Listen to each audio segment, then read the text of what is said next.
Durante 1999, en Venezuela se produjo una serie de hechos políticos que colmaron la atención de los venezolanos. Estos sirvieron para encubrir la sucesión de acciones que utilizó el régimen que instauró Hugo Chávez para secuestrar los derechos civiles y políticos de los venezolanos. El proceso jurídico de la revolución.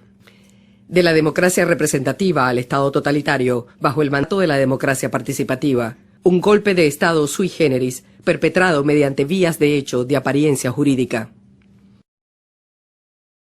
Estrategia para un golpe de Estado moderno. Primera etapa. Conseguir la presidencia de la República por la vía electoral. 6 de diciembre de 1998. El candidato teniente coronel Hugo Chávez, vigente la Constitución venezolana de 1961, gana las elecciones presidenciales. Esto le permite gobernar para el periodo 1999-2004, pero le impide ser reelecto para el siguiente periodo presidencial. Segunda etapa. Aprovechando la popularidad inicial, crear y controlar un organismo que se autodeclare poder originario. 2 de febrero de 1999.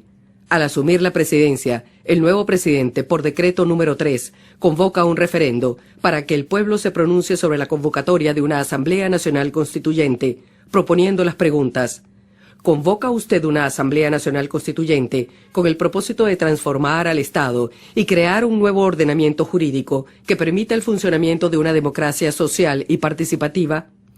¿Autoriza usted al presidente de la República para que mediante un acto de gobierno fije, oída la opinión de los sectores políticos, sociales y económicos, las bases del proceso comicial en el cual se elegirán los integrantes de la Asamblea Nacional Constituyente?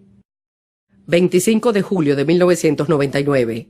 El pueblo venezolano acude a elegir con su voto los 131 diputados que conformarán la Asamblea Nacional Constituyente. El oficialismo consigue el 52% de los votos, pero gracias a un ardid matemático que se conoció como el quino, obtiene 125 de los 131 diputados. 3 de agosto de 1999. La Asamblea Nacional Constituyente dicta su reglamento de funcionamiento. En él se autodeclara depositaria de la voluntad popular y expresión de su soberanía con las atribuciones del poder originario para reorganizar el Estado venezolano.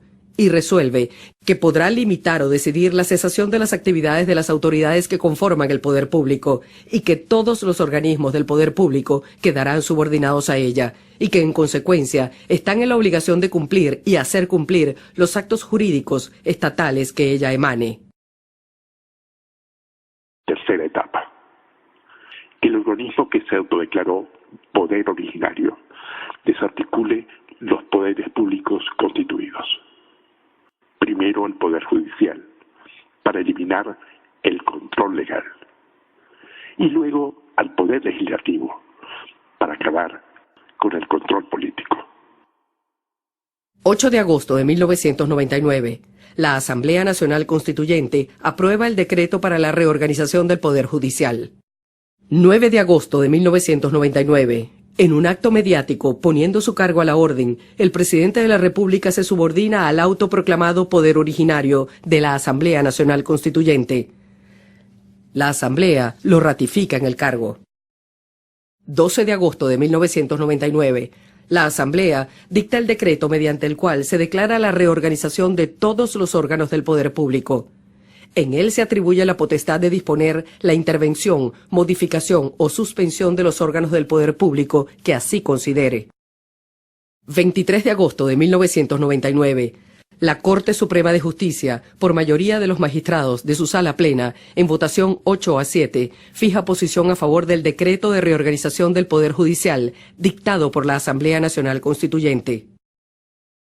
La presidenta de la Corte, Cecilia Sosa, en su voto salvado, hace constar: es evidente que a la Asamblea Nacional Constituyente se le autorizó para redactar un nuevo ordenamiento constitucional que sostendrá el nuevo esquema del Estado democrático elegido por el país, y no para intervenir o sustituir los poderes constituidos, erigiéndose en una suerte de superpoder donde se concentran todas las potestades públicas.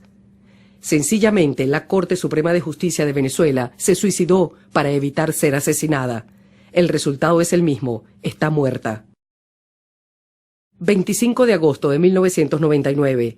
La Asamblea promulga el decreto para la reorganización del Poder Judicial. Mediante este decreto, crea, subordinada a ella, la Comisión de Emergencia Judicial, con facultades para evaluar a la Corte Suprema de Justicia y al Consejo de la Judicatura, nombrar, sustituir y sancionar jueces. Controla así al Poder Judicial, quien juzga. También promulga el decreto que regula el Poder Legislativo Nacional. Este, entre otras cosas, suspende las sesiones del Congreso de la República, crea la Comisión Legislativa de la Asamblea Nacional Constituyente, la Comisión de Investigación de las actuaciones de los miembros del Congreso de la República y revoca la inmunidad de los parlamentarios. Controla así al Poder Legislativo, quien ejerce el control político. Cuarta etapa. Tomar el control de los poderes públicos y de todo organismo que pueda resultar útil para perpetuarse en el poder. Con ello, el plan habrá culminado. 15 de diciembre de 1999. Se aprueba en un referéndum la Constitución de la República Bolivariana de Venezuela. 22 de diciembre de 1999. La Asamblea Nacional Constituyente emite el decreto de régimen de transición del poder público. En él disuelve definitivamente al Congreso, crea la Comisión Legislativa Nacional, a la cual le asigna provisoriamente el Poder Legislativo y nombra a sus miembros, conforma el nuevo Tribunal Supremo de Justicia y designa a sus magistrados. Nombra al Contralor General de la República, al Fiscal General de la República y se autoatribuye competencia para designar a los integrantes del Consejo Nacional Electoral. 30 de diciembre de 1999, se promulga la Constitución de la República Bolivariana de Venezuela.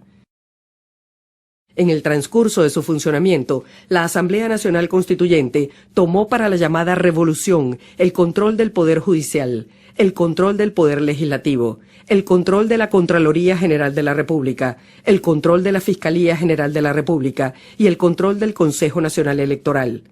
Con ello, se consumó el golpe de Estado. A la postre, para el régimen, el control sobre el Consejo Nacional Electoral se convirtió en la joya de la corona. Este le permitiría a la revolución perpetuarse en el poder y a la vez exhibir un supuesto origen democrático. Lo que en 1992 no pudieron lograr con las armas, en 1999 lo consiguieron por vías de hecho de apariencia jurídica. El resultado es el mismo.